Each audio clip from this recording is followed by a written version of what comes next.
Hey everyone, it's Petri. Welcome everybody. We've got some really fun paintings here. We're going to create these, and the whole idea of this video we're going to cover is the ultimate beginners, the extreme beginners, someone who never started watercolor before, never picked up the pencils, never picked up the paintbrushes and the paints. We're actually going to cover that here in this video today. We're going to have a fun time going through the whole process of just getting started with watercolor. If you've never painted before, you never picked up the art tools, maybe you've watched a lot of videos, maybe you always wanted to and you haven't done it yet, this takes the mystery out of it. I just cover the basics simple. Within this next hour or so, we'll cover all the basics and of how you can just get started real simply. Very little money. You have to just maybe buy some inexpensive brushes and some paints. You know, you don't have to spend probably more than $20. You just have to maybe spend $20. You can get brushes, you can get paint, you can get some paper, watercolor paper, and you're all set. You're ready to go. And then you can just find some pencils and pens around for drawing, getting your drawings down. Some just simple pencils with office pencils, or these pencils I get at the dollar store. I get a whole package of like 10 for $1. So you can find ways to start out real inexpensively, because you might not like watercolor drawing and painting. So if you don't like it, well, that's fine. You've only invested a tiny bit, but who knows, you might start out and you have a great time at it, and you'll realize, wow, you missed out on it all this time, but you want to start now and do it. So this is just going to be a fun one-time video for now. If I have enough people typing number 1 in the comment section, so down below in the video here, there's a comment section. If you just type in 1, you're just about to start watercolor painting, or you maybe have just started, maybe a week or 2 in, or a month, and you want a few videos here and there just to get you up to speed and get started with it, I'll be happy to create some videos maybe over the next coming months, maybe the next 6 months or a year, where I'll start covering maybe just 1 or 2 videos every couple weeks or so on doing some beginner style tutorials. So let me know in the comment section if you're just starting out. Type a 1 in there if you don't feel like leaving a long message. If you want to say, hi Chris, I'm just starting out, that's fine too. Maybe some of you just don't want to take a lot of time and start typing out messages. If you just type 1, then I know, okay, I have a lot, you know, I'll add up all the people that I think are interested. If you're typing in that 1 into the comment section below, I know, okay, a lot of people are looking to get that first couple, you know, videos or so here and there to get started with watercolors. So if you're on the fence and you never painted before, it's real simple to get started, and it doesn't cost a lot. You can always buy more art supplies later, and tools and better brushes and all that kind of thing once you're up and running and you really like it. So what I'm saying is, you don't have to spend a lot in the beginning. You start out real simple, and we do some simple paintings like this here in this first video, so you can kind of see me do 4 different paintings, very simple.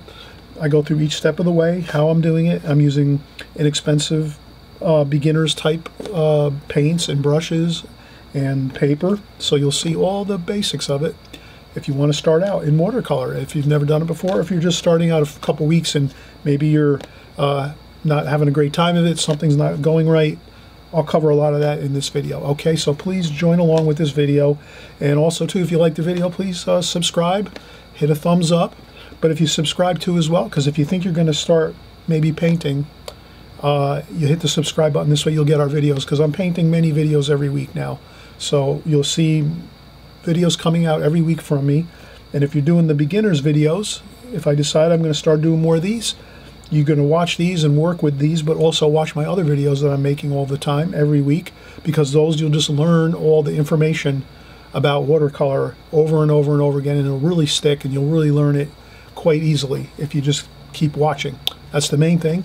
And then you keep practicing your beginners videos, or you just keep practicing along with what we're doing on a weekly basis. I hope you will, and I know you'll get better at your watercolors. And there's a lot of people that are emailing me their photographs of their paintings. They look absolutely phenomenal. So people that are on my channel are really progressing and doing beautifully with watercolors. It's one of the next videos, maybe in the coming months, I'll try to get permission from everybody to see if it's okay to put their paintings on my channel, and if it's okay, I'll start showing some of the students that I have on YouTube that are showing their paintings, sending them in emails, and they look phenomenal.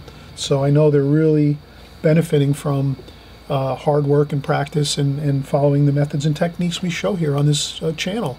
So let's get started in just a second. I'll get my table all set up.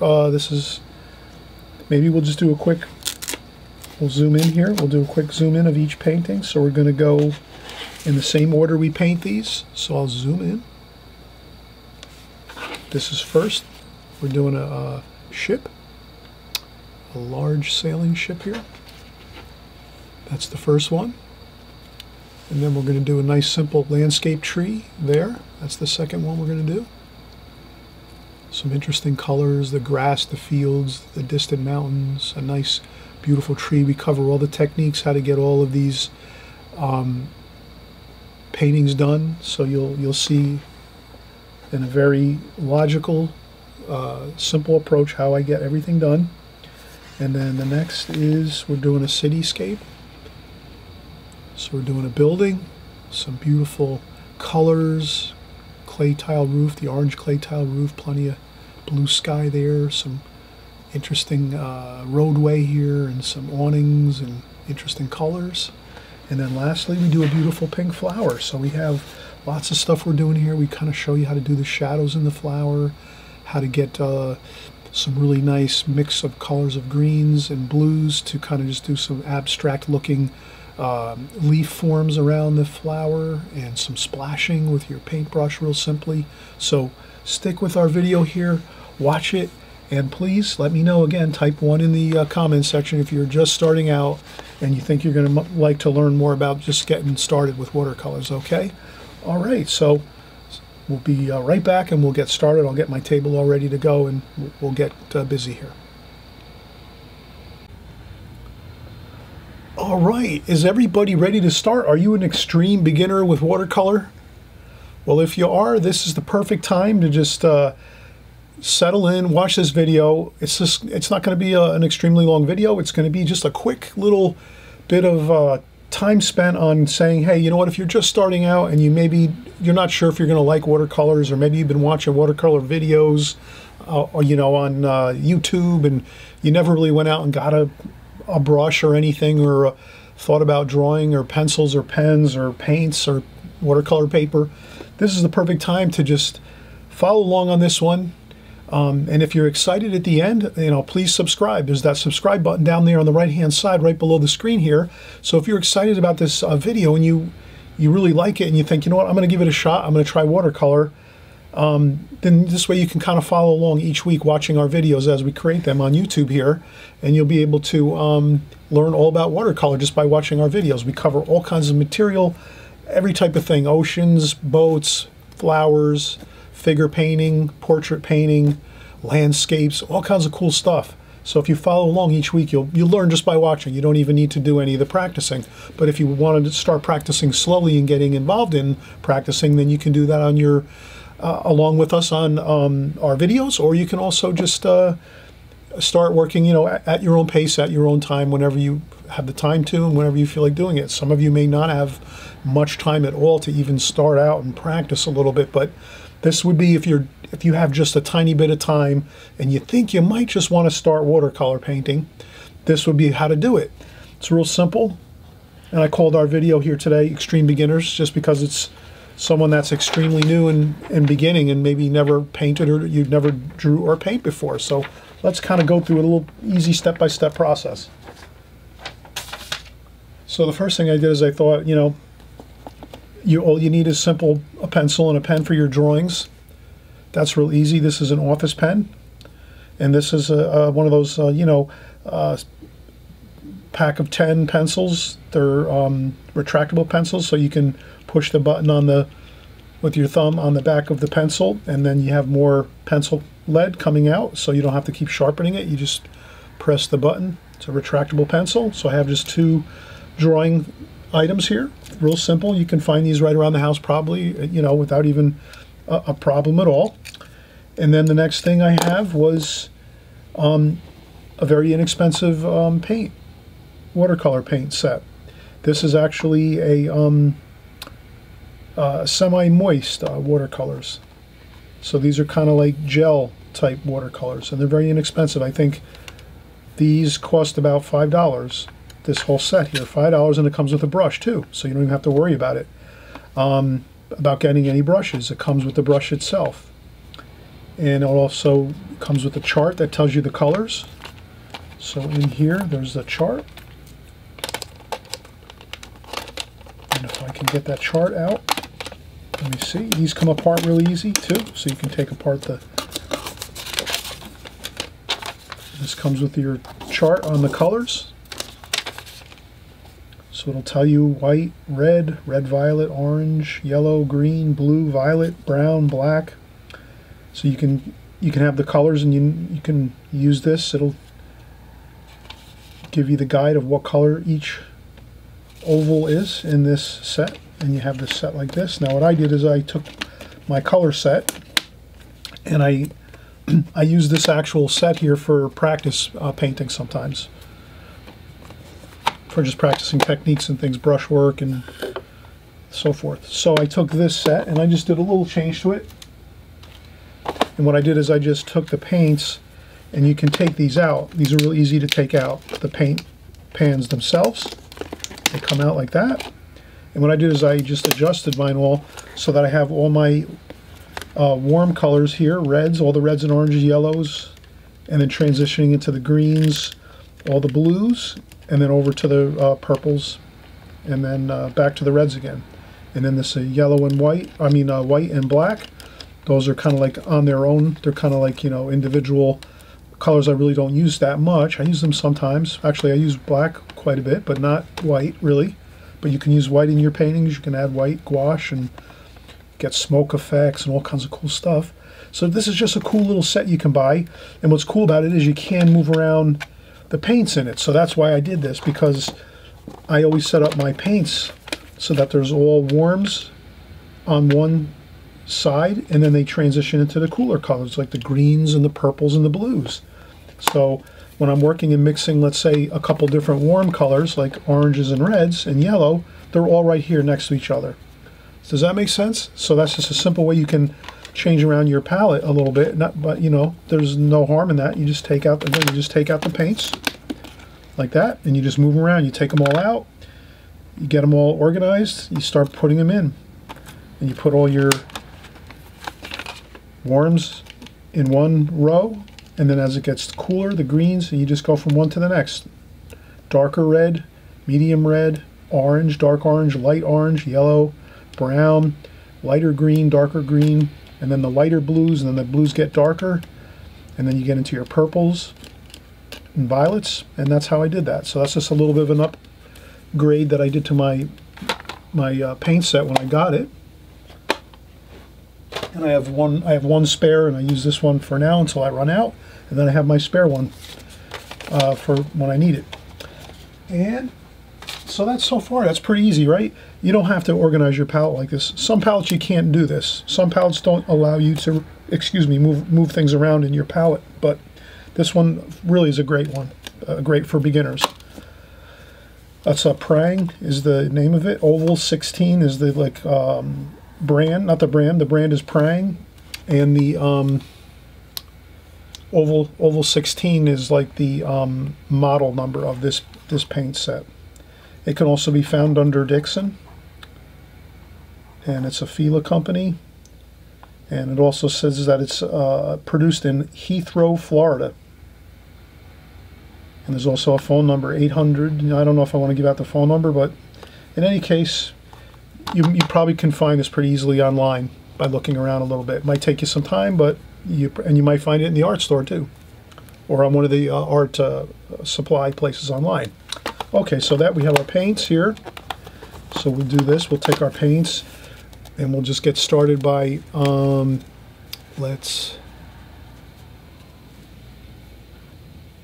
maybe we'll use our brush that we get with the set. And there's also inexpensive, for $5 you can get all these interesting other brushes. For just $5 you can get like 5 or 6 brushes.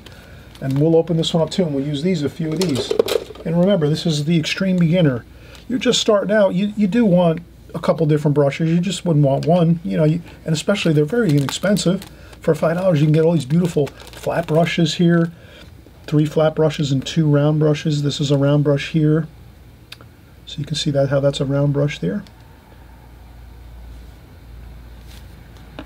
And we'll open this up too.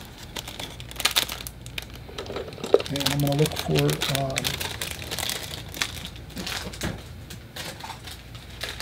so we'll just trim this open, and we have, voila, we have more brushes. So this, at least you can start out and you don't have to spend hardly, it's very inexpensive in this to start with. So here we have our brushes here. They're on some double stick tape. Great design here on the packaging. These are Princeton brushes. These are the inexpensive Princeton brushes, but Princeton makes fantastic brushes. I have a lot of Princeton brushes in my studio. They're great brushes. You never go wrong with the Princeton brushes. Okay, so now we're unpacked. We're happy.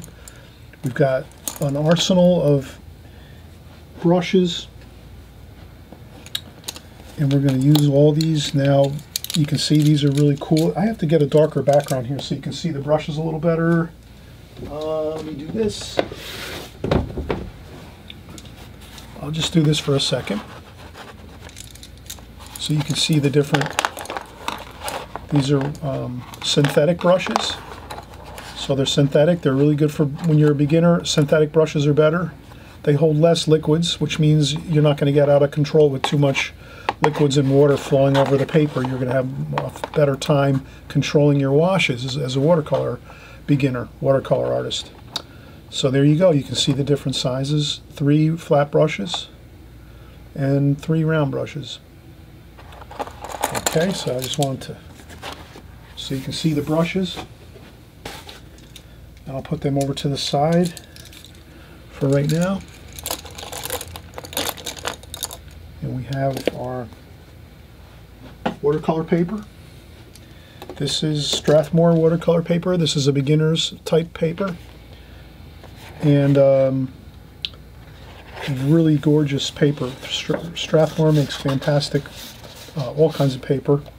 Drawing paper, sketch paper, every type of paper you can imagine. Strathmore is a quality company, and they have very affordable prices. So if you're going to get some watercolor paper, Strathmore's great. You can get this online, probably for like $5 or $6 on sale. A big pad of this here. This is 12 sheets of watercolor paper, and we have that with us. Let's do this. Now what I'm going to do is I'm going to suggest you do this if you're a beginner watercolor artist and you're just starting out. It's great to have some artist tape, some watercolor artist tape. Let me see if I can find.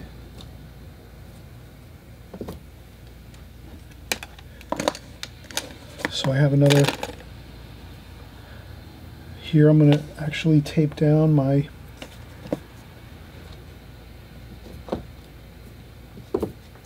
I'm going to tape down my. With some masking tape. I just want to tape down my pad here so it doesn't move all around on us while we're painting. So I'm doing a little setup here. Since we're doing this video, I want to make sure it looks good. I'm taping my paper pad down to my table, and I got my table covered with some inexpensive sketch paper so that I can have a fresh, I can just change this paper each time I paint. This works good now. I've been tending to use this for the last couple weeks or so, and I think I'm going to use this from now on. It really is a good idea. I had to do that.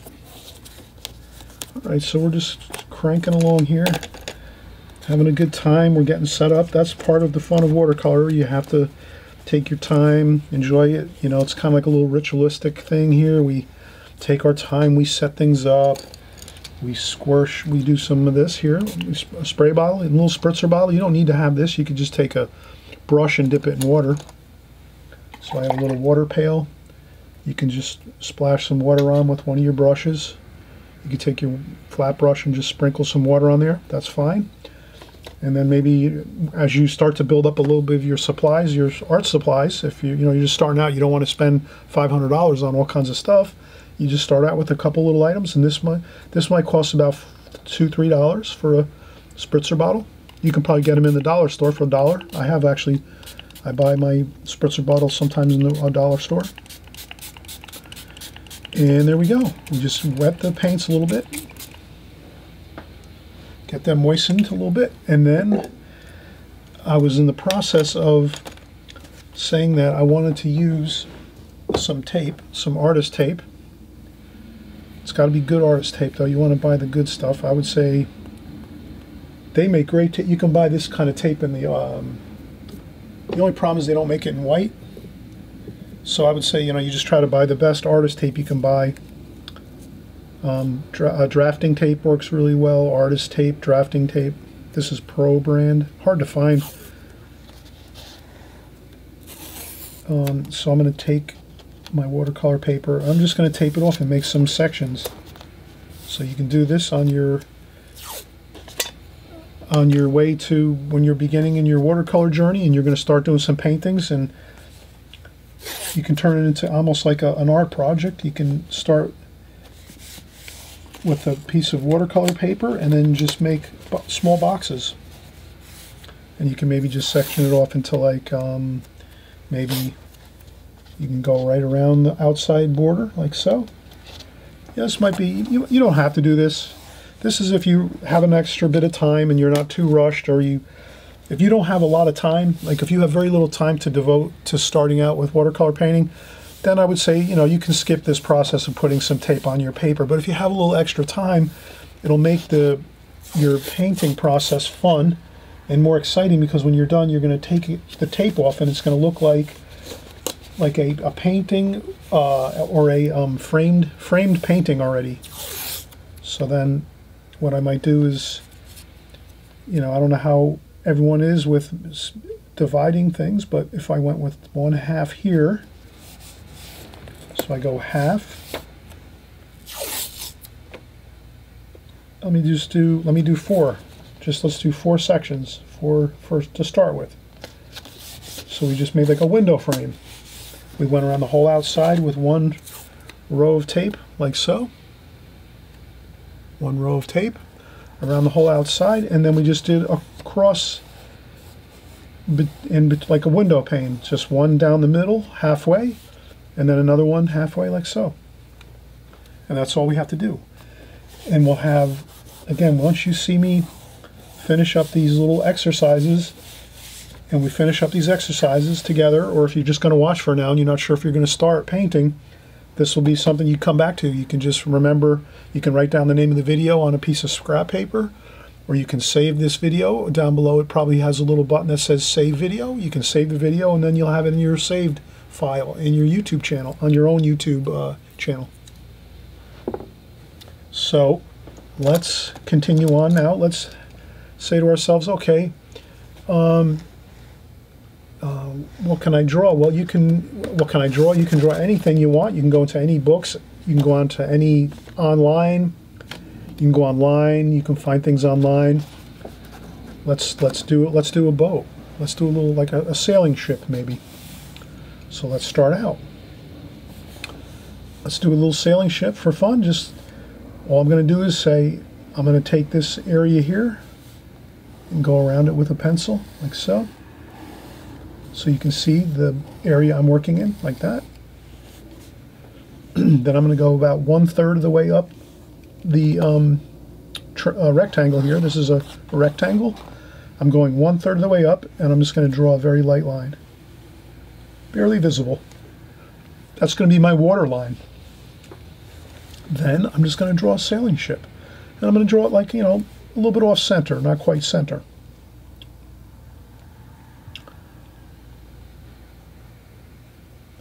And you can do this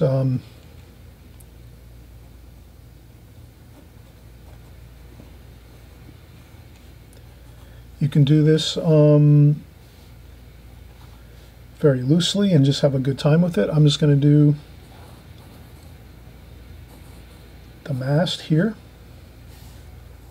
and there's some sails here, like so. Some more sails there.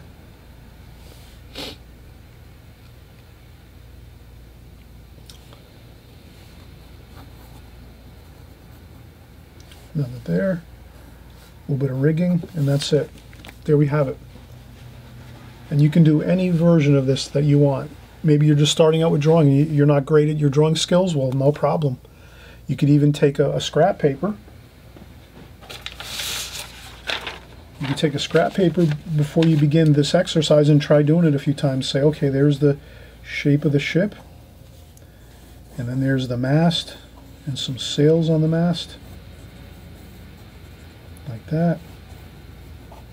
Quick and easy. You don't have to fuss around too much. There's the water behind. That's all. And you can do a more simple version. Practice another one. Maybe just do one. A sail there and a sail there. And another one there. And then some ropes and rigging. There we go. That's it. Then the next time you draw it right on your watercolor paper, and there we go, we have it. All right, so that's simple. That's your first painting you're going to do. It's just practice. It's always practice. Whenever you're watercolor painting, always remember that. You're just always working on trying to do your best at each painting, and always practicing and learning as you go. Doing some rough practicing on scrap paper always works good before you go into work on your finished watercolor paper. And let's try our brush that came with our set. So I have a small watercolor container. This is about $3. It's a Holbein. It's made by Holbein. I think it's spelled... Holbein is... let's see if I have it. I have my pen here. Holbein is H-O-L-B-E-I-N. Holbein, yeah, Holbein makes great water containers. These are collapsible water containers. They're plastic, they're really light, and that's what I use most times. Okay, and we're all set. You can use a glass. You can use a glass if you have, like a glass you're not going to use anymore, or a little coffee cup or something. You can use that instead. And so let's get started. Let's mix out some really exciting color. Look at that. Wow. Beautiful ocean colors there. We'll make this a nice, easy painting. No stress involved. Some darker blue colors here. Then we'll add in some purple. Then we'll take some brown. Kind of just add a little bit of brown. If we want to just make the colors a little bit, grade them down just a little bit, that might look better. And then I'm just going to start going in and adding some of that wash. Look at that. Looks good. And I'm just going to take all my wash colors.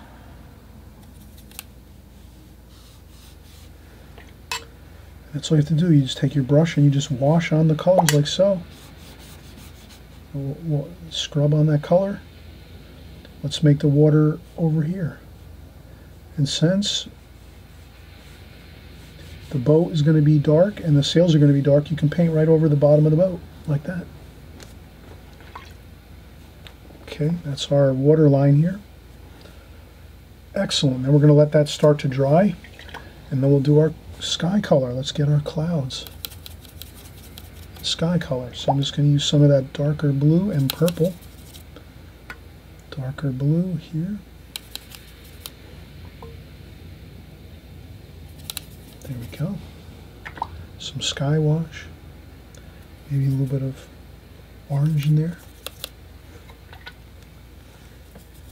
Here we'll do something a little different. We're going to splash on some water first onto the paper. Clean water out of your water bucket. Clean water on the paper. Splash that on first.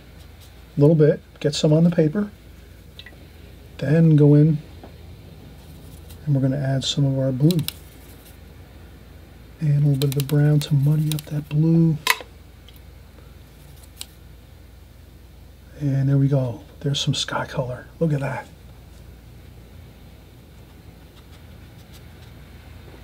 Have some fun scrubbing on that color. Get some blue up here, some darker blue maybe up in the corners up here like that.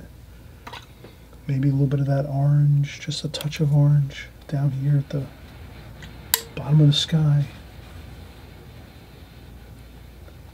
Look at that, it's coming together, it's looking good. Let's infuse some of the shadow of the boat. Let's use some green. Some of the green. And some brown. Brown and green for the shadow color. And that's just like this, a little bit of shadow underneath the boat. And then we'll put a little bit of shadows for the sails. Just a little bit of squiggly lines, that's all you need. Like that. Like that. Perfect. And then we're going to make the ship brown. That's the wood of the ship, brown. And let's make some black in there. Make it nice and dark, brown and black. A nice super dark brown. Mix in a little bit of that brown with the shadow.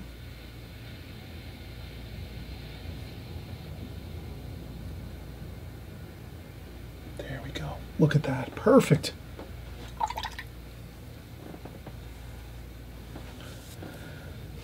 A little bit of blue, a little bit of splash. A couple splashes on there.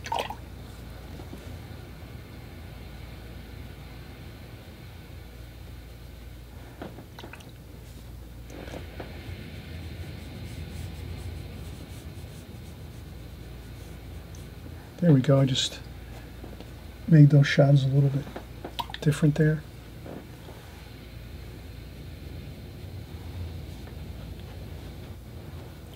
If you have a little bit of too much water on your paper, you can always lift up a little bit with a tissue.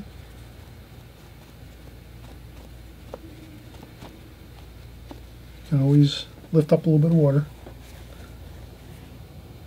But you can see how much fun this is. Look at that. Then we're going to go with a little bit of red in the sail color, maybe. We'll make it a little more of a reddish brown. So we'll add some red to the brown. I'll dry off a little bit of that paint so I'm not having too much paint on the paper. And I'm just going to do the... And you can kind of see it's... You might want to let the paper dry a little bit. So you kind of have fun with watercolor. If it's too wet and the paper and the paint starts to blossom out and cauliflower out, blot it up with a tissue and we'll let this dry. So let's let this dry. Let's take a quick break. How about we do that? How about we take a quick break and we'll come right back. I'll just use a blow dryer maybe to blow dry this off a little bit. The sky and the water and the ship area and the ship itself. And then this way we can keep painting. Okay, so we'll just take a quick break. And again, I always remind you, please, if you haven't subscribed yet, please subscribe. It's down here on the right-hand side. Maybe some of you are just watching this for entertainment value because you've been painting a long time and you might not think you want to watch a video that's like for beginners, but this might be good if you know somebody also too that wants to start watercolor painting. You can share this video with them, you can tell them about it, or you can share it on YouTube. There's a way you can hit share, the share button down below, and you can share it with someone that might have been saying that they're interested in watercolor painting. And this is kind of just like a good introduction to a real simple setting up a nice, quick, easy, inexpensive setup for doing your watercolors. Okay? All right, so we'll be right back and we'll keep painting.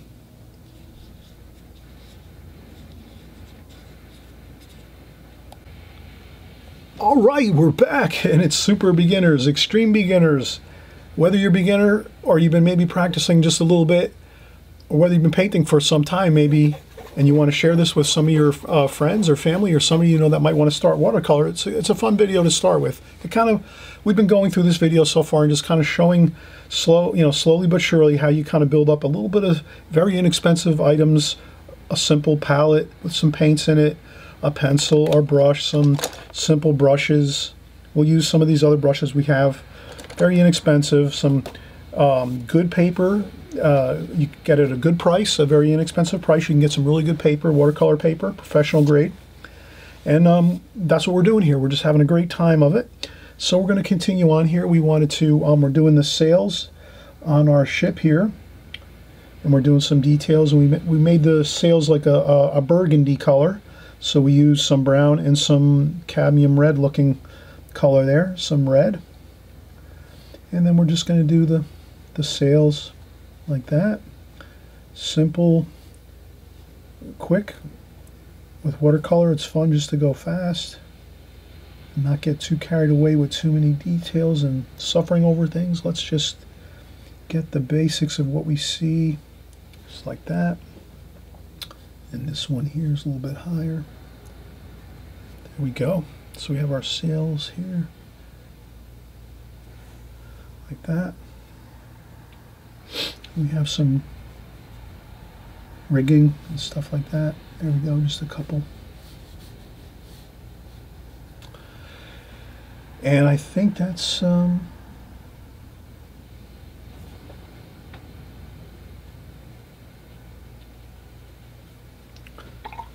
to be good for our sailing ship. That's our first painting right there. Look at that. Beautiful. So you can see how we can just do a simple sailing ship like this, and it looks fantastic. We use some really cool colors, some blues, some greens, some purples to get our sky and our water. And then we did some darker, we call that darker tonal values, darks, with a little bit of water, but mostly just the straight paint out of the set here, out of these pans, straight paint, not much water at all for the darker colors. And we did dry the paper when we did the light washes with lots of water. We had to dry that. You can either let it dry for an hour or two, or you can take a blow dryer and dry it off, and then you can start your darker colors with your ship and your reflections and your sails. So you kind of do the darks last, light colors first, and you dry your light colors before you go in and start doing your darker colors. It's as simple as that. And you'll have a ton of success if you just work it that way. A very simple method and technique. Light paint on there with lots of water and color first. Let that 100% dry. And then once that's 100% dry, whether you use a blow dryer or you let it dry for a couple hours or if overnight, come back, and then you put in your darker washes, your darker colors, the ship, the sails, the rigging, and the shadow and the reflections on the water, and you'll be all set. Okay, we're going to do the same thing over here. Let's do another. Maybe we'll do this one different. Maybe we'll paint this one alla prima. So maybe we'll do something.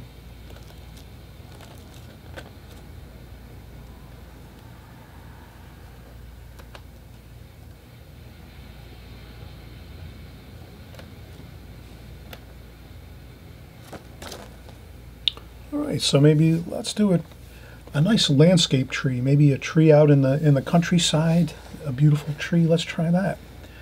So we're gonna go with let's do a simple. We'll take our pencil. We'll do another. I'll outline this next box here. This one here, we're going to do a simple tree. We're going to go with some landscape, a field here, a beautiful field, simple field. And then maybe we're going to do a tree over here. And we're just going to draw up some branches like that. So you just take the branches and go up. We'll do our branches first. We'll pencil sketch them in.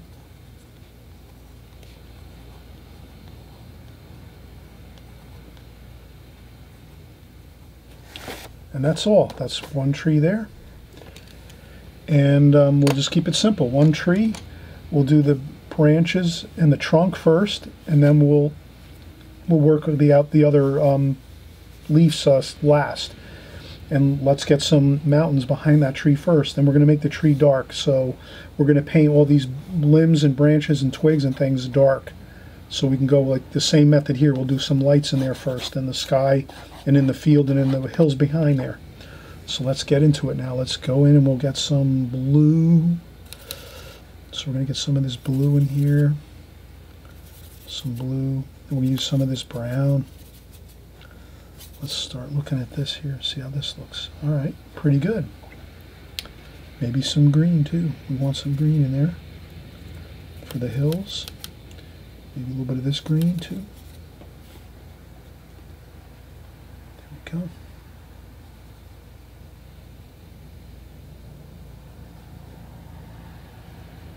Okay, so we just made some interesting hills here. Look at that.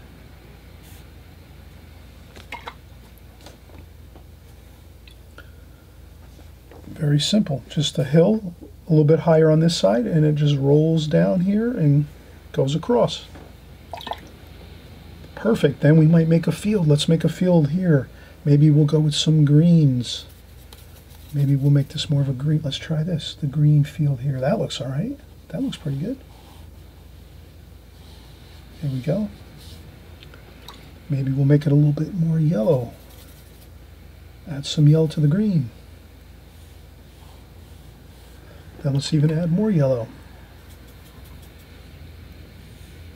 Look at that. So now we've added all kinds of different yellows in there and greens.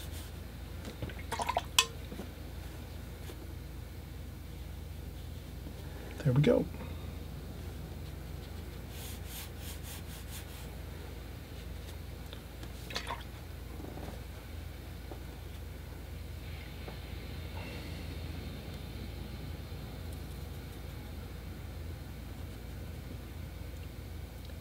And we'll go with a little bit of reds here.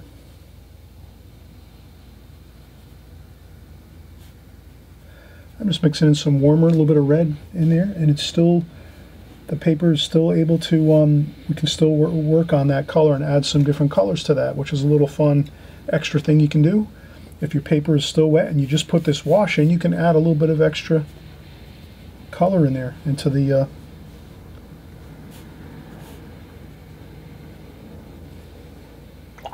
hillside there. Okay. Now we're going to go with a light wash in the sky. Let's use these colors over here that we have. Like that. Put a purple in there. Again, let's add some fresh clean water to the paper.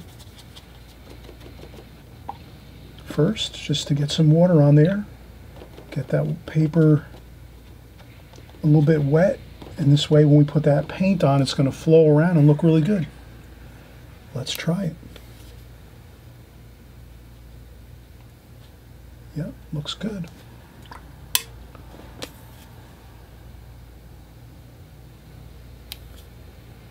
I'll put some darker up in this area here.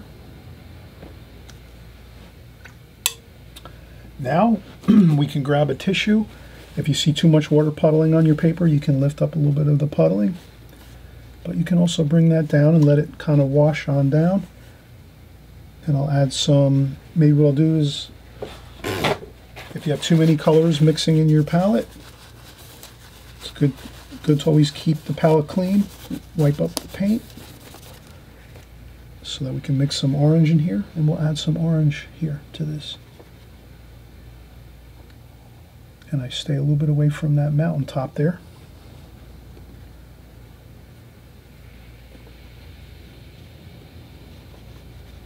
And I just mix around that orange a little bit, like so.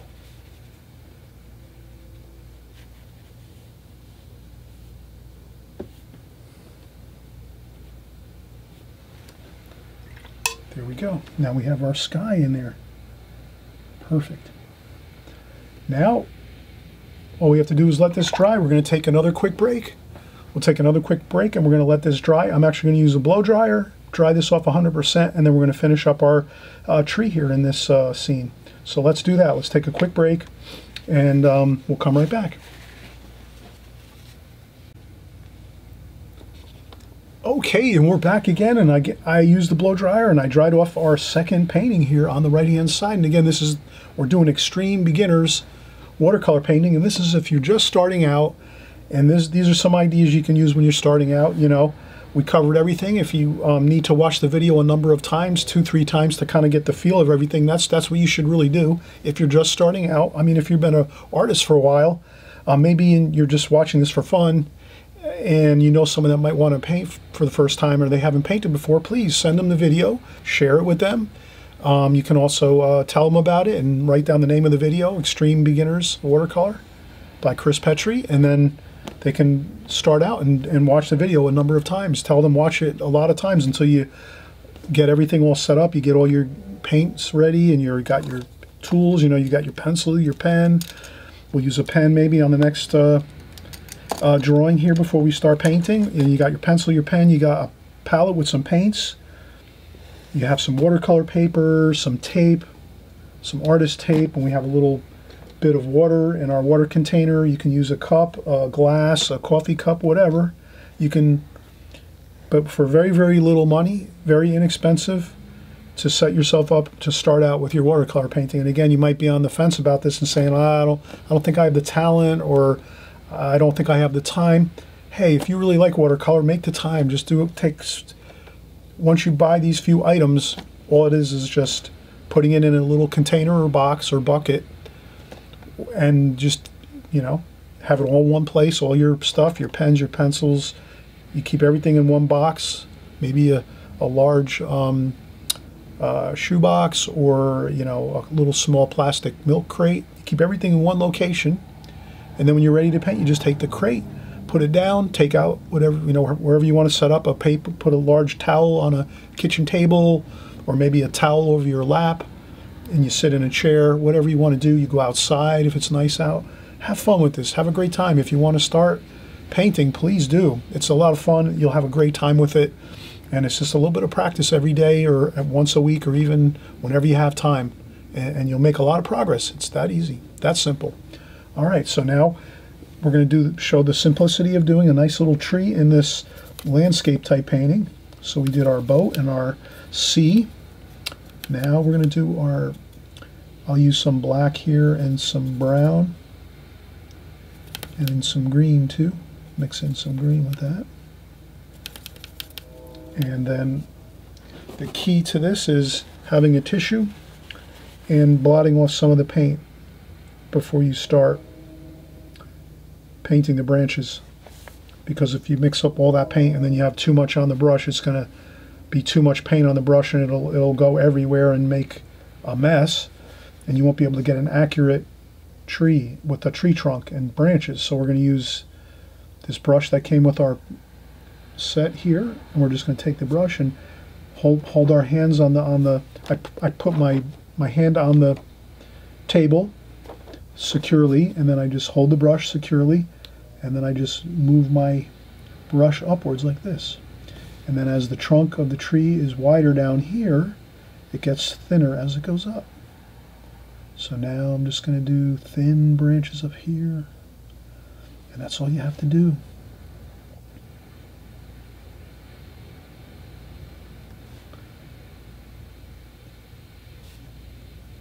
Just like that. And eventually you can buy better brushes that are thinner, so you can get thinner lines, but for right now, this will be good enough for you, I guess, right? I mean, I'm trying to keep it simple here, everybody. I'm saying there's other art supplies and brushes you can buy that are better, but you might want to save up for those. And practicing like this here, there's nothing more fun and relaxing. So I think we're looking fine here. Now once this dries, the branches, we're going to use some green, mix up some green, and we'll do some very light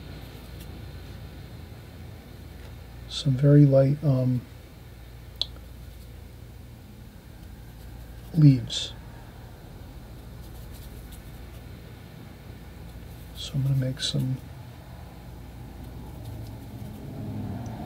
some leaves with some brown, some yellow, some orange, mix in a little bit of red, some red orange, maybe some red. We'll go back in with some more brown. So I'm just trying to mix a good color here for the leaves. That looks pretty good. I don't use too much water, just a little bit of water and mostly paint. And then I take my brush and I hold it like this, and we just go in a circular fashion like this. And you can go up too. You can do up strokes like this.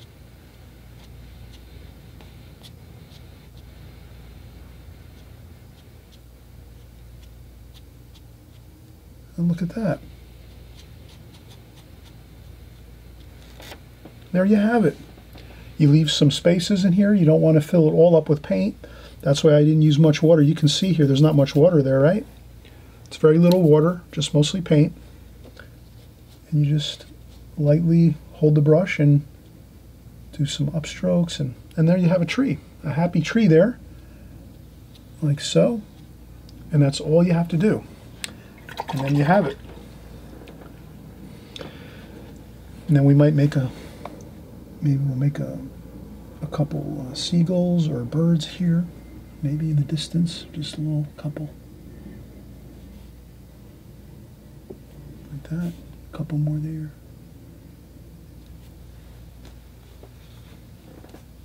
There we go. That easy. A nice simple tree in a landscape style painting. Are we having fun yet or what? This is extreme beginners painting. This is just, if you're just starting out, have fun, go for it. Don't worry about things. If you can always practice on a piece of practice paper first.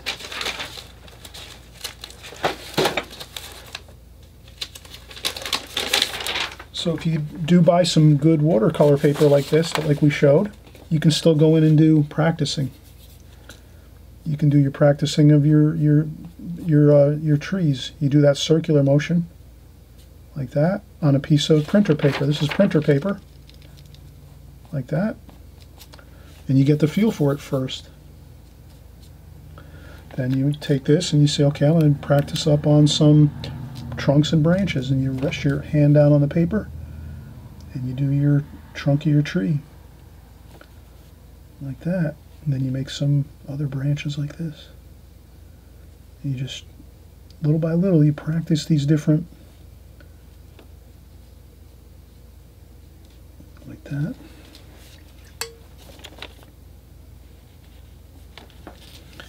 And then you go in and a little more green here.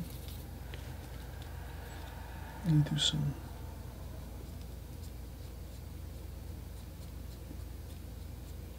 There you go.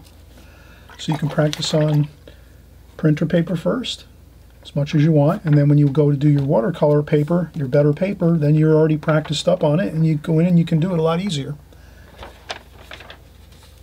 Okay, maybe we're going to practice up on a couple more paintings here before we go in and do them, just so we kind of get the feel for that idea of warming up a little bit with your techniques as you're practicing and trying to get the look you want for your for whatever subject matter you're painting. It could be anything.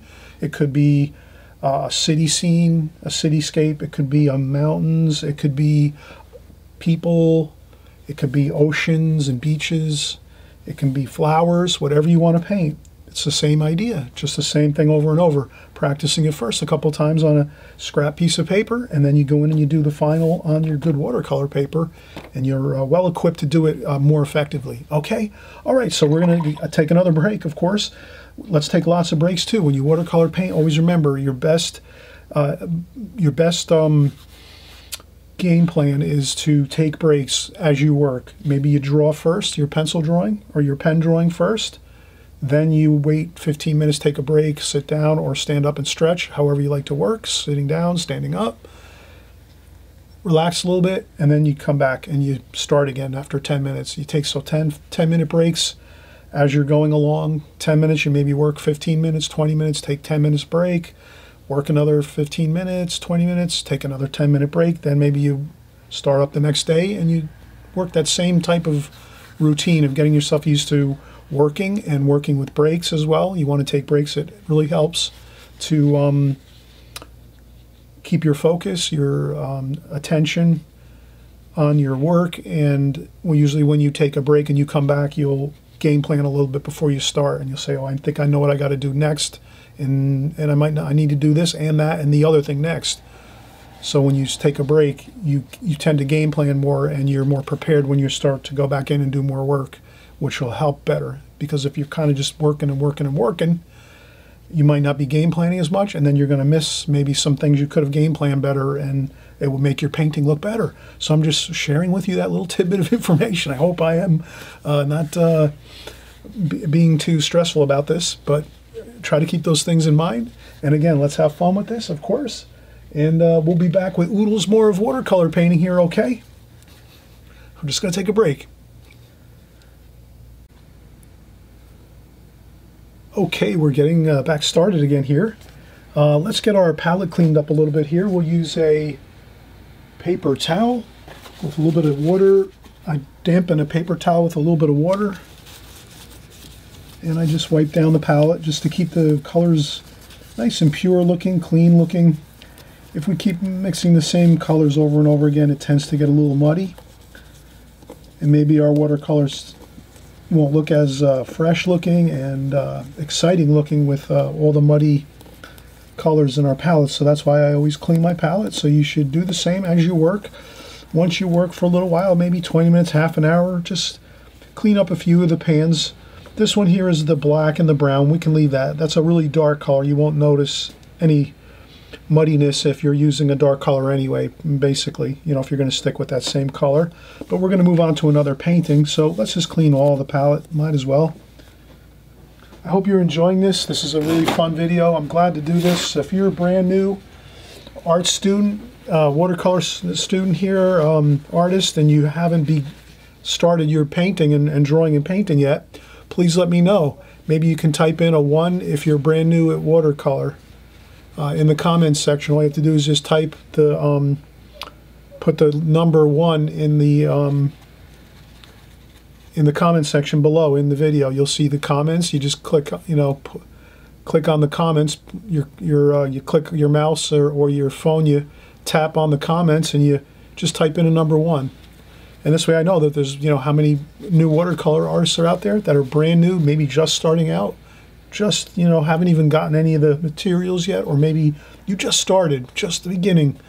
I'd like to know that, because I can do more videos like this, and I can create maybe just a special series of beginners watercolors for people that are just starting out, and I can just create those along with my other normal videos I do. So you can also subscribe down below on the right hand side, so you can see all my videos all the time. It's great to watch videos, just to get familiar with all the terms of watercolor, the vernacular, the names of the art materials, the paints, the brushes, the colors. The more you just hear it, and the more you're just watching videos, you're going to learn all this stuff, and it's going to really be a benefit to you in your watercolor. So always remember that. Does that make sense? The more you can hear over and over and see over and over all the things that are making up the art process, you're just going to be way ahead of the ball game. So let's create another painting now. Maybe let's do we'll do maybe a pen on the last one. So we'll draw with a pen maybe on our last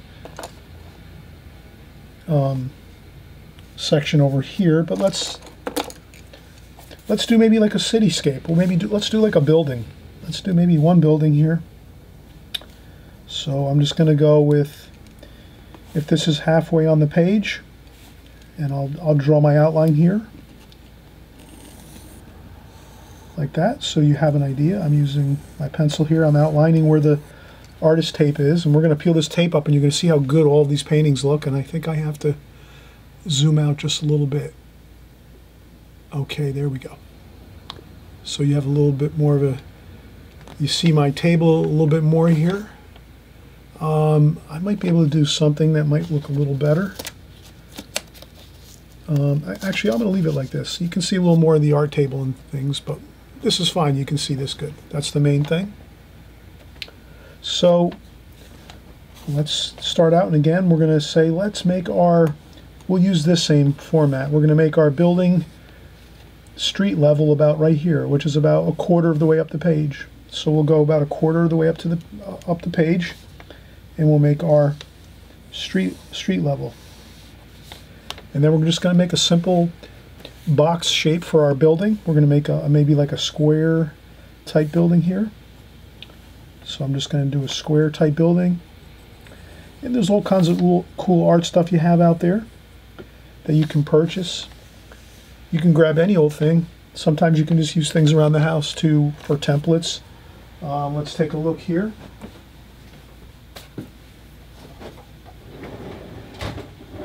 Well, we're keeping it simple here. We'll go into some templates later. You can purchase templates online.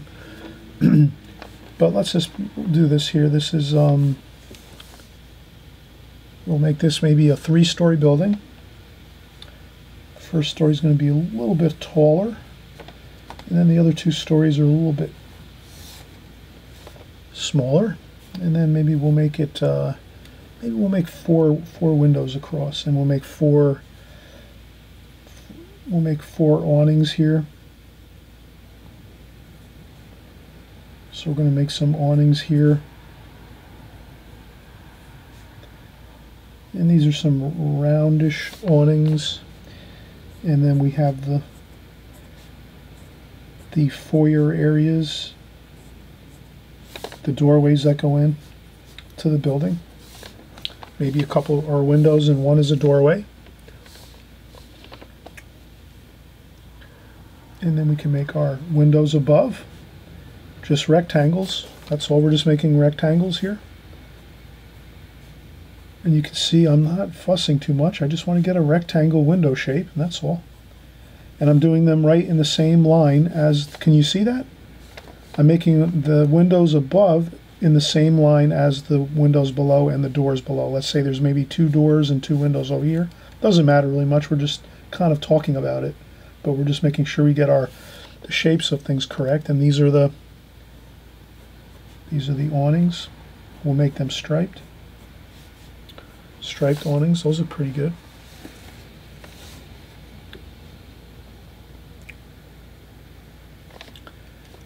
And then maybe we'll have a little bit,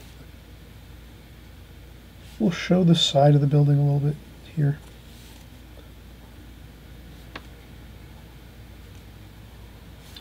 And then maybe these are, you can barely see the windows over here on this side of the building.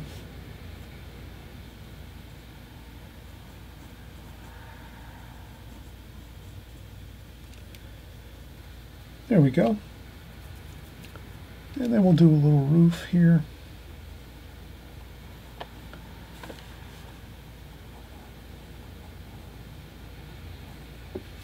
And this roof over here we really can't see too much, so we'll just leave that very minimal. We can see underneath the roof over here. And then maybe there's a chimney over here. We'll do a chimney, and then maybe another small one here. So there you go. You see we have a nice building going here. A nice cityscape. And we got our street level here. And maybe we have some more street and curbs and sidewalks over here. Maybe there's a sidewalk over here.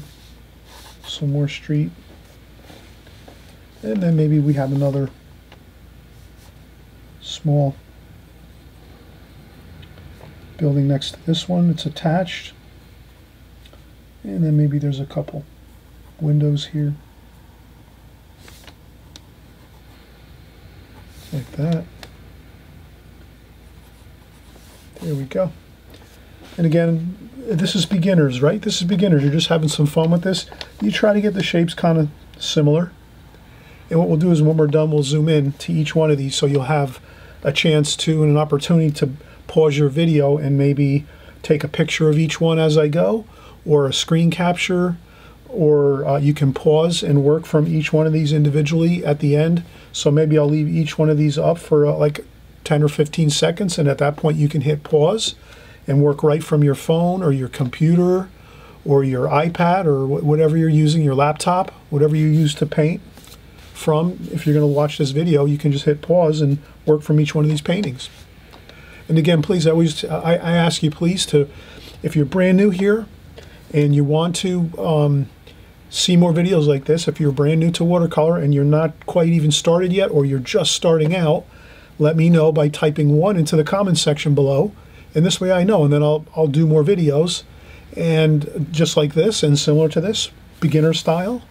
And not to mention, if you hit the subscribe button, that means if you let me know by typing 1 first off, and then if you hit the subscribe button, you'll be sure to catch all my new videos when I start doing more of these beginners videos, because if a lot of people type 1 in, that means I'm going to start doing more of these type of videos. I'll mix them into my normal video selection. So I'll just be doing 1 extra video every week, or once every couple weeks, or every week I'll add 1 more new video that's a beginner's video, but I'll still be doing my normal videos. So those of you that are just watching for fun here and you watch me all the time, I'm not changing my normal format. I'm just going to try to incorporate maybe a few more extra paintings of beginner style tutorials here, so that we can work with some of the newer people coming along. Okay, so I'll take a quick break now, and we'll come right back and we'll paint this next cityscape scene with a gorgeous building, a gorgeous nice red roof on there, red clay tile roof, and some beautiful shadows and a nice color street here. We'll make some cool looking gray colors for our street and our asphalt street here.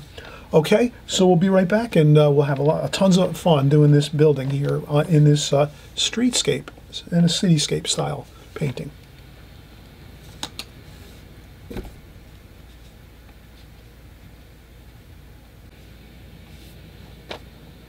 All right, we are back in business. We're going to start our painting here. Now with this one, we're going to maybe do a little bit of what we call alla prima painting, which means we're going to do the painting all at one time, and we're not really going to use the glazing technique. You saw how we used the glazing technique here, where we painted everything at one time. Actually, with a glazing technique, we used the glazing technique here, and I think we actually used the alla prima method here, where we just painted things as we went at one time.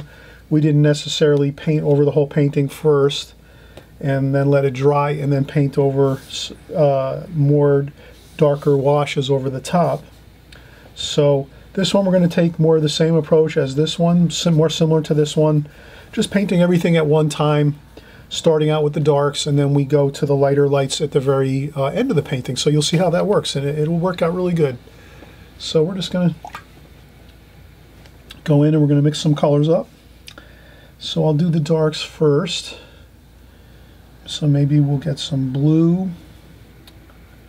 And if you have to, I use these gel watercolor paints for beginning. I use these for practice, and these are great for beginners if you're just starting out. Gel activates real quickly, so once you spritz it a little tiny bit with water, you have instant good color here.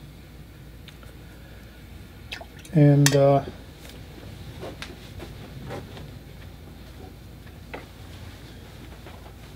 I'm just grabbing my apron, putting that on. It's good to put on an apron if you are wearing some casual clothes and you don't want to get paint on them. You can always put a apron on just to cover your clothes a little bit, and maybe like an old towel or sheet or something on your table or wherever you're working, so if any splashes happen, you don't ruin any of your nice belongings.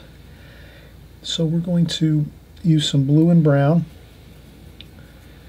and we'll get some warmer and some black. So we're going to use brown, blue, and black, maybe a little bit of red too, to warm that up a little bit. So we'll make a little bit of warmer dark over here, like that. So some warmer dark over here, and then some cooler bluish dark over here, like that. And we'll start doing the darker shapes of the windows underneath here. And again, if you want to get really good neat, smaller details in your painting, you have to dry off your brush a little bit. So you go in, you load your brush up with paint, and then you tap off a little bit of the paint on a tissue. This way it dries off a little bit of the paint. I added too much paint there, so I can lift up, start again, and there we go. And then you can just, again, you fill up the brush with paint, tap off a little bit of the paint, just so you don't have too much on there. And then we have our shadows underneath the awnings there, like so. That looks pretty good. And we can do some shadows under the windows here. And this is maybe an old stone building or stucco. So I'm doing my darks first, you can see that.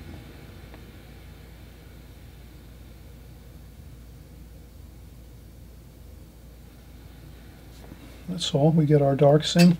Then maybe we make a little bit of a yellow and orange with a little bit of our warmer brownish, bluish, reddish.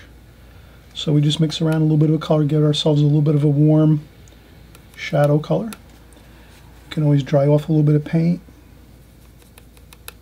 Maybe a little bit of more red in that. Yeah, that looks better. So we're getting ourselves a little bit of a golden reddish color for the bottoms of the doors areas. So they're a little bit warmer colors like that. And then maybe there's lots of shadow there. Then over here, maybe the windows, we're going to have a little bit of a cooler blues, some cooler blue for our windows. So here you just mix up some blue, and you can mix up a little bit of that grayish color just to mix it up a little. Maybe some green too. Some green always looks good in windows. It picks up the colors of the trees around. So you can mix in blue and green. Always looks good in your window colors, I found.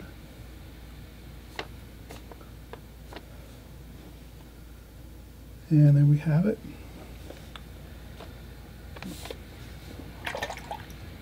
Okay, so you can see we're doing our darks first, and then maybe we'll do some red stripes for our awnings here. So we'll get some really good, nice reds here. Let's make sure not too much water, just mostly paint. And then we're going to dry off our tissue a little bit so we don't have too much paint on there, so we can get those fine red stripes. So let's do that. Let's get our red stripes for our awning. And there we go. I'm not fussing around too much. You can see I'm just getting those red stripes on there. Like that. And then a couple over here.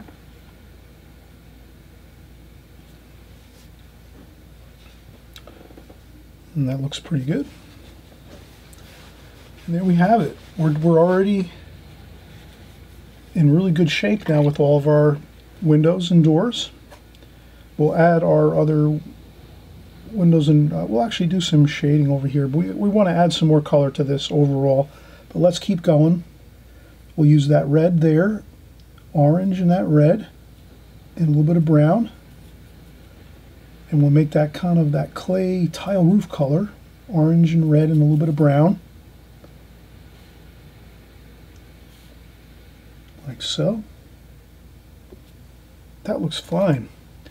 You can mix up a little different variations as you go. Maybe a little bit of green in there. Just to gray it down a little bit. I'll paint around the chimneys. That's always really helpful. I'll rinse off my brush, dry off a little bit of water on the tissue, and then go in and get that red again. So we want to get back with our red there. So we have a mix of colors. I went over that chimney area a little bit too much. Let's see if I can lift that up. So you take a tissue sometimes and you can lift up a little bit of paint. Okay, I did that. It looks better.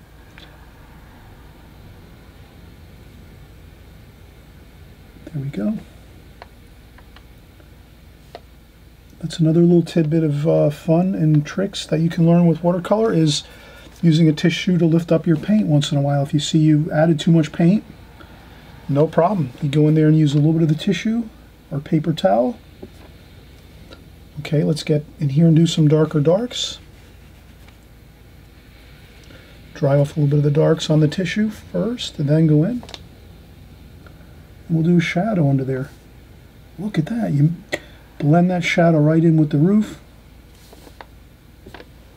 And then another stroke this way. What I do is I just make sure I'm not leaning into any of the paint over here with my right hand. I rest my hand on the paper, and then as I'm resting my hand on the paper, then I just touch down the brush to the paper and then just slide the brush over a little bit at a time, and that gives me that line there. So that's a great technique to use when you're doing watercolor, is just resting your hand on the paper and carefully getting in your lines, your angles. And we need some more of that red roof color over here. Let's do it a little different. Let's go with this color, maybe a little bit different than up top. So we're just going to add a different color to this down here. But similar, that's similar. There we go. And then another little bit of shadowing underneath this roof here, like that.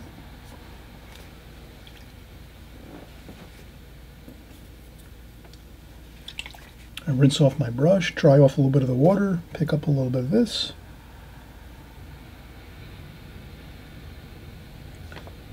And we'll just do a little bit of shadowing under this part of the building. It's a little bit of some design. These are bands, stone bands that go around the building. That gives the building a little more interesting look. And when we do that, it looks really good. And let's get some blue, purple, some of that brown,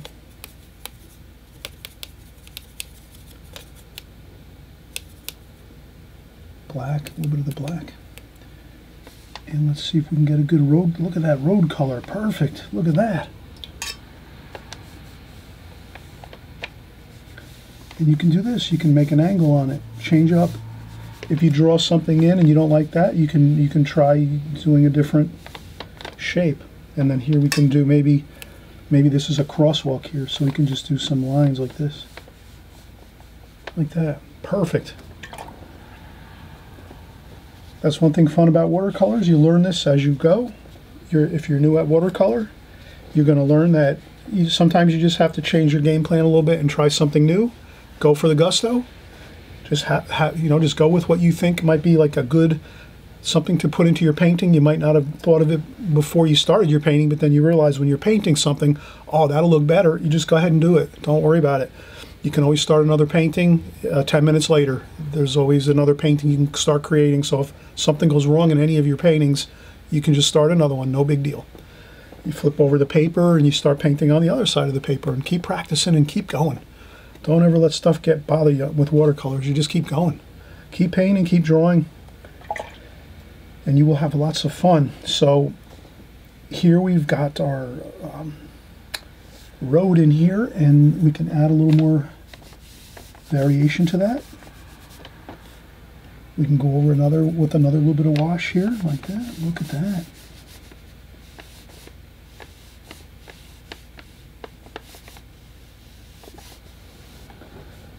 So I'm just going over with a little bit of a darker wash there.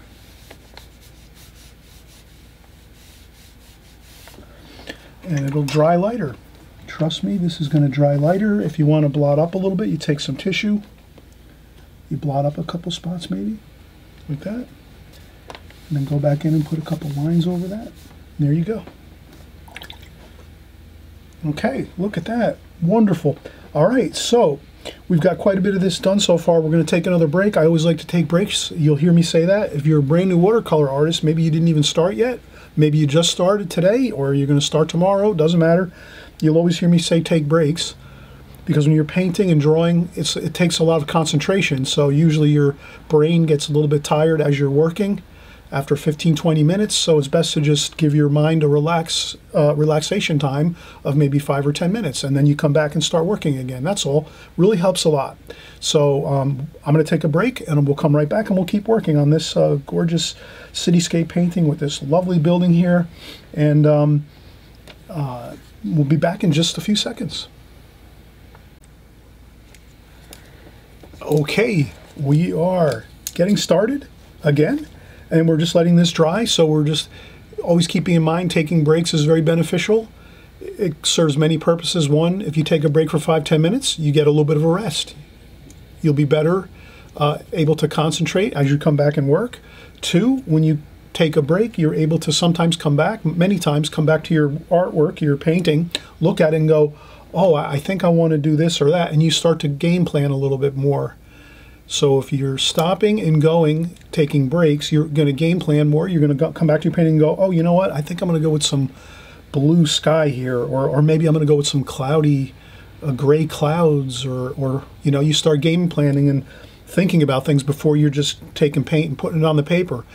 You know, it's really helpful. And the third thing taking breaks does is it will actually help you to kind of like see maybe some things you can fix up with your painting that you can kind of keep track of and go, all right, now that I know I'm working through this painting, there's a couple things I have to go back and fix a little bit, and you'll start to remember those things. You might even jot it down on a piece of paper, or most times you'll just be able to remember it. You know, we'll say, oh, I remember I painted over this chimney. I have to use a little bit of white paint to go over this chimney to clean that up a little bit, and make it look a little better. And anything else I remembered, I say, oh yeah, I got to remember to put those little tiny little marks by the windows on the side of the building, because you can barely see them, but they are there, and I want to put a little bit of markings on the side of the building. So these are things too you'll remember. So those three things are the real main reasons I take breaks, is it gives you those three additional game planning, keeping track of some things you might need to fix up, and as well as getting a little bit of a rest so that your concentration level is better and less fatigue and mistakes on your painting. And now, we were just looking here, when we first started this video, I did have some different brushes. So these were more like round brushes, flat brushes. So you can see here, we're going to use this one here to do a little bit of washing on the building. So we'll use this one here. Flat brushes work good. I'm going to put some water on that. I'm going to change my water. My water bucket's a little bit muddy, the water. Let me change that out. Is that okay? I'm going to change out my water quickly here. Okay. And, okay, so I cleaned off, I put new water in my water bucket. And I don't put all that much in my water bucket. I might put about an inch of water in the bottom of the water bucket. This is an old canteen I use. And I just put about an inch or two of water in there, so I wouldn't fill it all the way up, just enough. A couple inches is fine, and then when you dump it out, you just put another couple inches back in again.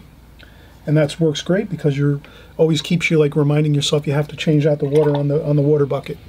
And you can use a glass or a coffee cup, whatever you have for your water bucket. So let's get some blue sky in here. I'll just mix some up here. So that nice, beautiful cerulean blue type sky there. Color. Maybe a little bit of the darker blue too. We'll mix it up. We don't want to go with just one color. Let's make our sky a little more exciting. So we use a little bit of a darker, kind of like a French ultramarine blue. And then we have again the kind of like the cerulean blue there. And then we might add a little bit of our muddy mixture, just to mix a little bit of that in there too. Not too much, and not too much mixing. Just put a little bit in there, and that's it. And then we'll just put some on there. Pick it up, put it on there, scrub it on, paint it sideways, this way, that way. There you go. We're just going to be careful not to paint over the building. So once we do this, then we start to say, okay, I'm going to paint around the roof. I don't want to paint. So I'll do some darker wash up there. Then I'll lighten it up. I use my tissue to take some water off the brush. And now I'll just use this to, like that, so the sky lightens up down. The sky is lighter down here by the ground level, and you can even take a touch of orange and put a little bit of orange in that wash along closer to the ground. That looks good. And we try to keep ourselves going here. Carefully I go around the chimneys.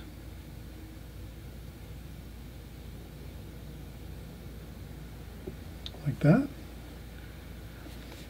If you leave a little bit of white paper on top of the roof, that'll be an advantage. It might look like a little bit of light bouncing off the light, kind of like some light bouncing off the edges of the roof. That always looks good. It kind of gives it a little bit of a sparkle looking look to the painting.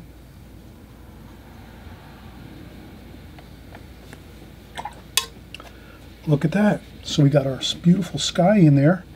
Now we're going to try to add some gold color. So let's go with some yellow. This is like a lemony yellow. Let's add some cadmium orange. So we're going to try to make this yellow a warm yellow, like that. Maybe a little bit of brown. A little bit of brown mix in there too.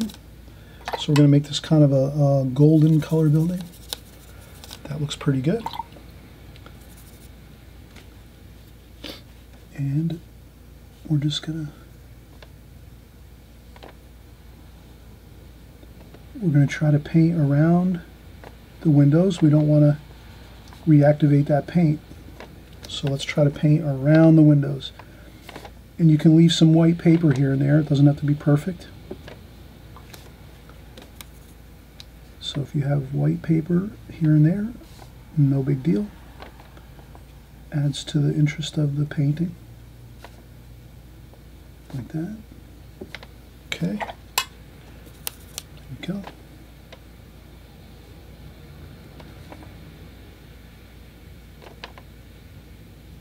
So we work around the awnings, around those windows at the lower part of the building. There we go. Good. Maybe we make this other area a little more, with a little more yellow. Just a little bit of a change. If you find you're having a hard time getting the good color you need, you just can. So this is a little more yellow. Looks good. Similar. Okay. Okay, and this is looking good.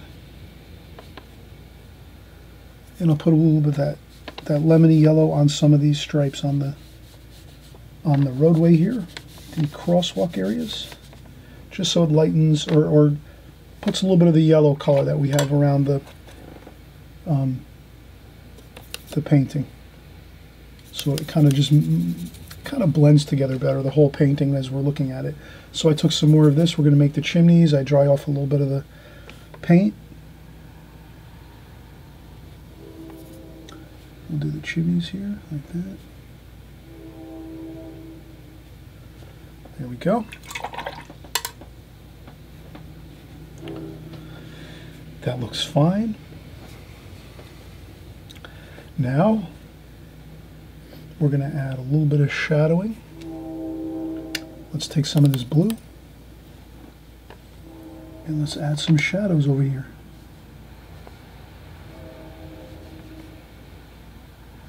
Again, I'm painting around the windows and awnings. I'm not painting over them.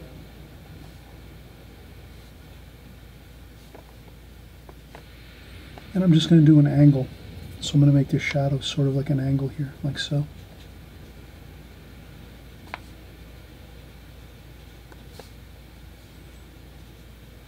Like that.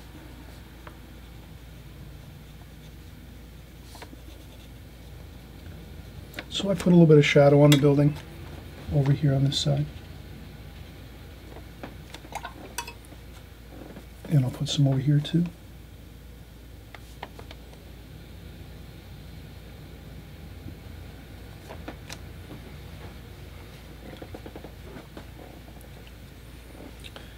And then we'll do the same thing, a little bit of that, more of that purple and blue. And I'll put some on the awnings, a little bit of shadow on the tops of the awnings, like so.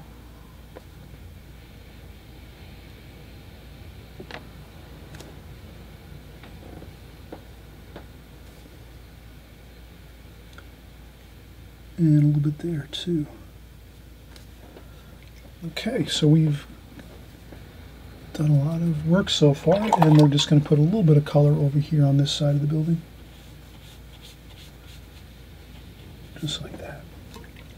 And that can be, we'll let this dry and we'll do some more details over here on this side of the building, but we kind of have the majority of the building completed. We added a little bit of shadow on the front. And if you don't like the shadow, you know, you can paint another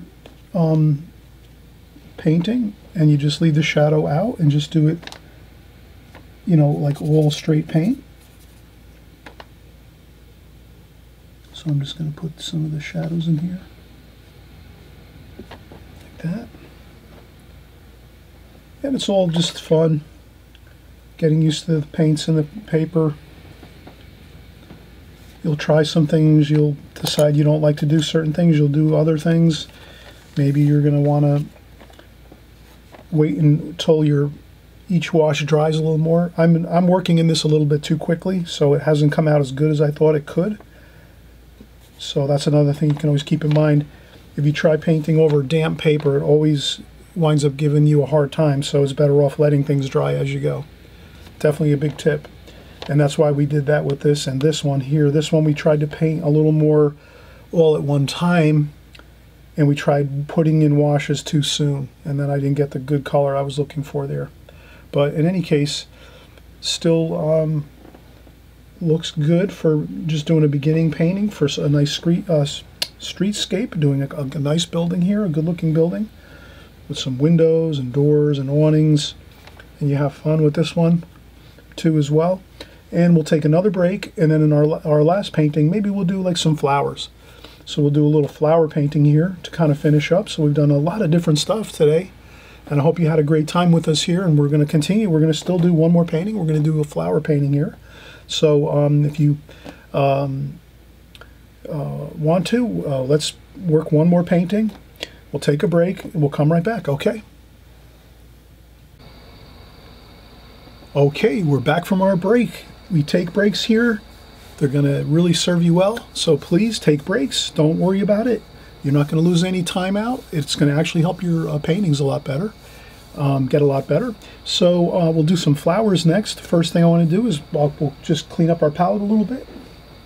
So again, we do the same thing. We dip our paper towel in some clean water from our water bucket, and we just do like a quick once over, loosen up the paint, moisten it up, and then we come back with one more. I try to conserve my paper towels. I take them and I tear them in half. So I quarter them really. If it's a full sheet, I quarter them, or I just tear a half into a quarter. And this way, conserve a little bit on my paper towel supplies. There we go. And we are going to start our flower painting next. So here, maybe we'll use our pen. So we'll take maybe we'll use an office pen. Let me see if I can find my office pen over here. Oh, well, you can use a pen if you want. I think I'll use a pencil. The reason I like the pencil is I do have the option of erasing if I make an incorrect line.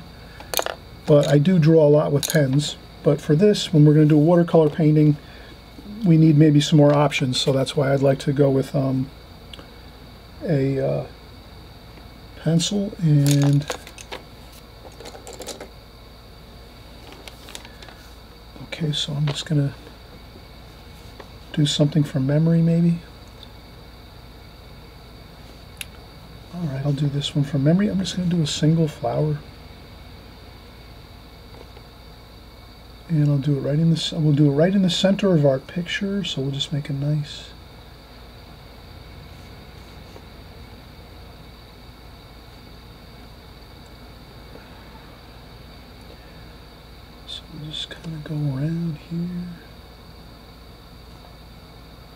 make the center of the flower there.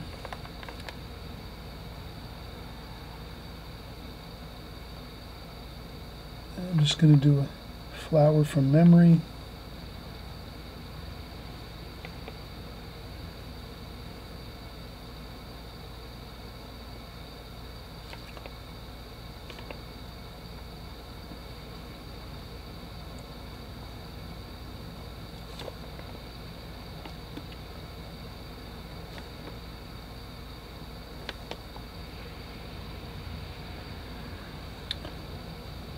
And we got the center of the flower there. Let's just go with that. We'll have fun with this. Okay, so once we have this done, we'll just do a little bit of color for our flower, and then we'll just do a little background color around that flower. And we'll do this one with the round brush. So we're going to use our round brush that came in our watercolor set. And we'll make this flower maybe some beautiful reds. So that's like a nice kind of a rose red color, like a rose madder. That's a color when you eventually get to buying some tube paint, you'll notice there's some really beautiful reds. There's cadmium red, there's alizarin crimson, there's also a rose madder. This looks like a rose madder. It's really light, like a nice light red. A little bit cooler. It's got a little bit of purple in it, very tiny bit of purple. It kind of looks a little bit very light, very delicate. Looks great with flowers, so we use that. And then we might use a little bit of this here. This is like an orangey red, kind of like a cadmium red. We can mix that into to give us a little bit of variation. Then we'll go with our cerulean blue there, with a touch of brown, just to muddy it up a little bit. If we need some grayish looking, and then a little bit of the red to mix it up a little bit. There we go. Okay, I think we have plenty here to mix our paint. We have plenty of, put our colors out first, kind of think about as we're gonna, what color we're gonna make the flowers, and then we pick it out and say, okay, we're gonna use that really beautiful, very light, delicate red. Then we're gonna go in and add a little bit of that kind of orangey red. We put that there. And then we're going to add in some blues too for some cooler touches, some shadowing to the flowers. And we'll get started here.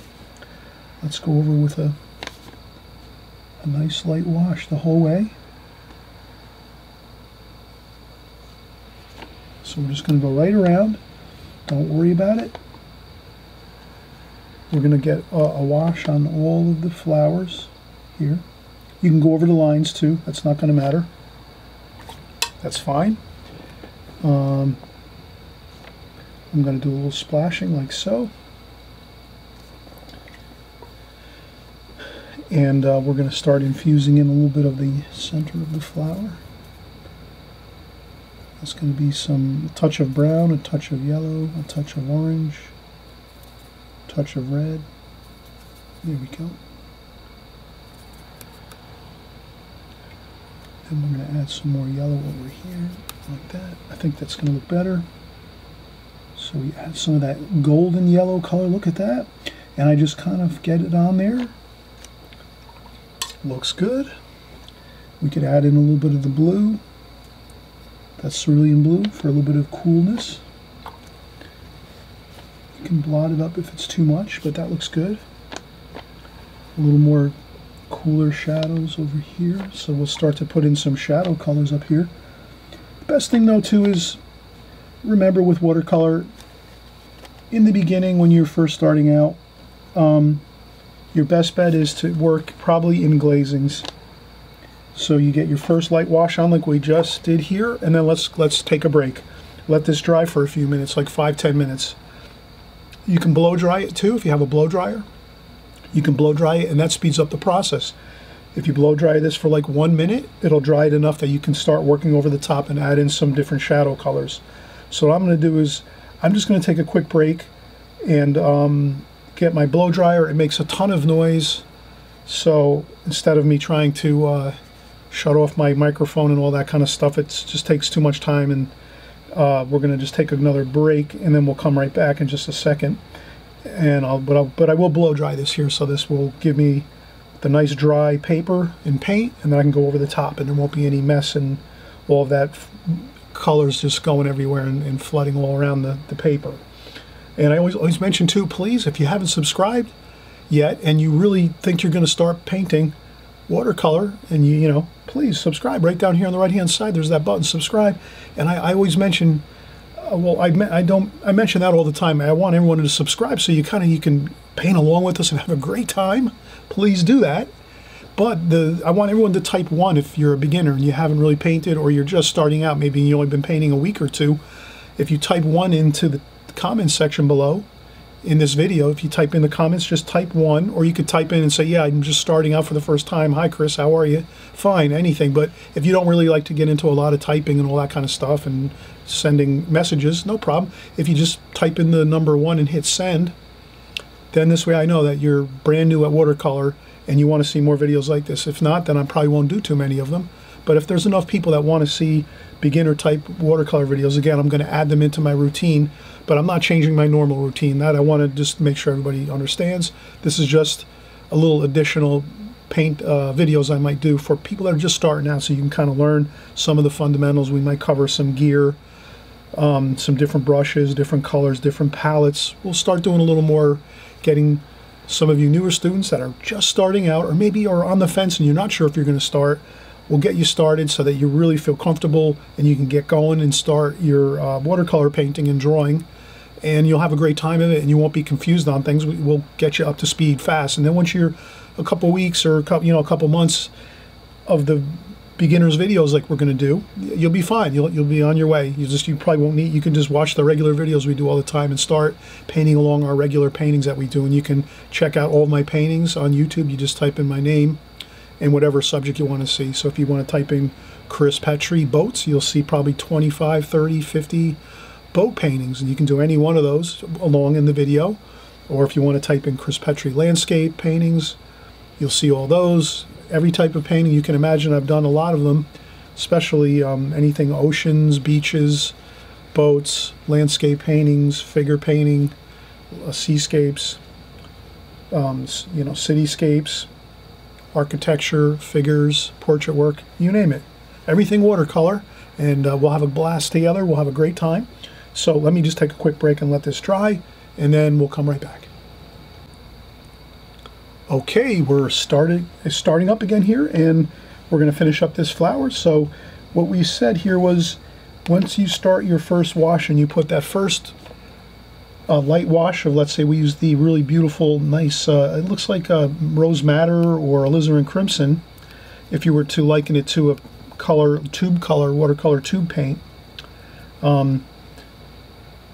you'll see that it's very light, looks really delicate pink, very good, very nice looking color, nice and light. And then we have to let this dry 100%, so I took my blow dryer while we took a break and totally dried this 100%. So now we can go over with a darker color and do some of our shadowing. So let's do our shadowing. So we'll use that same color, the rose madder. We'll just darken it up a little bit. So we're just going to add some more paint. We're going to darken it up a little bit, maybe a little bit of brown in there, maybe a little bit of the blue, kind of make it a grayish purple. And then we'll just get some shadowing going in there.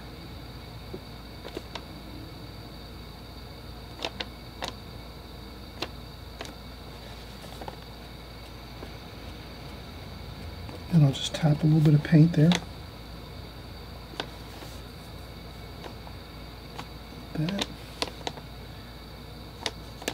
And a little bit of color there. So put a little bit of color here and there. I rinse off the brush and then dry off the brush on a tissue, and then just sort of lightly mix around some shadowing.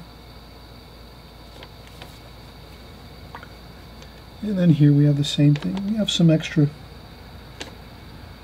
bit of shadows over here. Let's kind of get those in.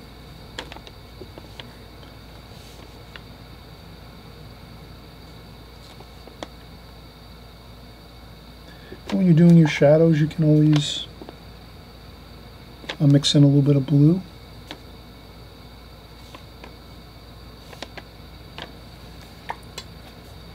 Then I rinse the brush off, dry it off on some paper towel, and blend it in a little bit. You can blend in that blue. You can put a little bit of blue in there. Like that. And there's some more shadowing over here. So I'll just put some shadowing there too. So these are the shadows underneath the petals as they're curling over at the ends of the petals. They're kind of curling over in towards the flower, and then they create the shadow there, and that looks good. And then we're going to start putting in some green. So we'll go with some green here. We'll mix a couple different greens. Mix up some brown in there. Maybe some orange. See what kind of green we can come up with. That looks pretty good. And then we'll just start putting in some greens into the in between the petals. And that's all we're going to do, is just make a little bit of green and a little bit of splashing. Mix up the greens, lots of different. We have how many different greens here? One. We have this green here, it's like a bright green, like a sap green. Then we have like a leaf green, like a very bright green. Then we have maybe a little bit of brown mixed in there. And then we have some cool green, like some cerulean green. And that's what we want to do, is we just want to pretend there's some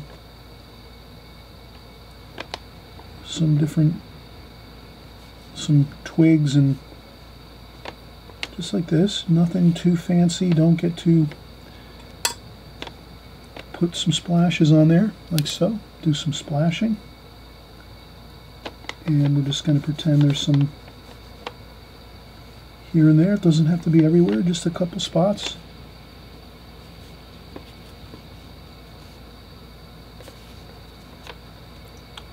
And that's all, and that just becomes the some interesting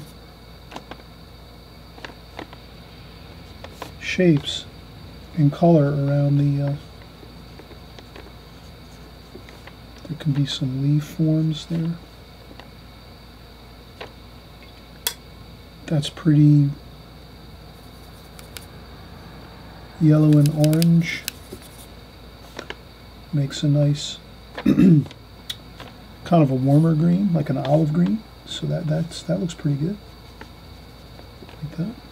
But I would definitely leave some white paper. I wouldn't do too much more than what we're doing right now. You can lift up some paint if you have to. If you put too much on there, lift it up with a tissue and then let it dry, and then come back later. So that's the thing, you can always come back later with your watercolor brush and have a great time of it. You can add some cooler blues here. You can add a little bit of dark, some really dark, couple bits of dark blue with green mixed, like that, just to give it some different color.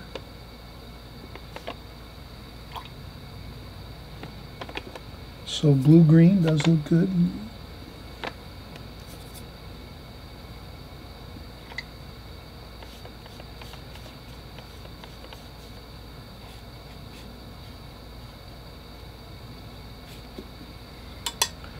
This is the creative process. You have fun with this. You get creative, splash,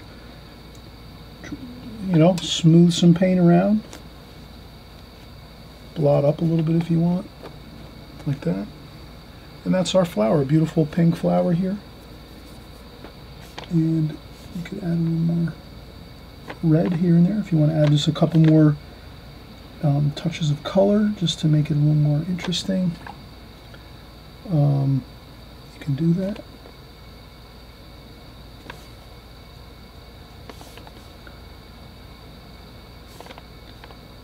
And let the paint mix and mingle.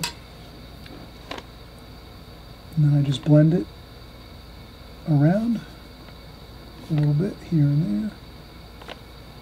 Leave the white paper If you see some white, little bits of white paper, that looks good to just leave that. That looks like little sparkles of light in there. But that's really just a little bit of fun with the flower type painting. Have a lot of fun with this too.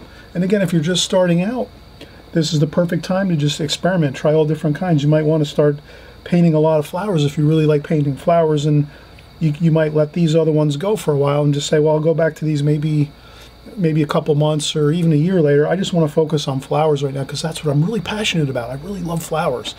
Or you might love boats. Stick with boats. Keep painting boats. Find different pictures of boats.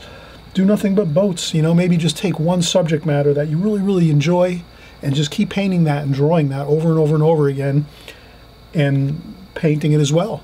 So you can just keep doing series of boats. You might do all boats and just keep doing boats, drawing them, painting them, fill up a whole big pad full of boats, and then maybe say, well, I need a change.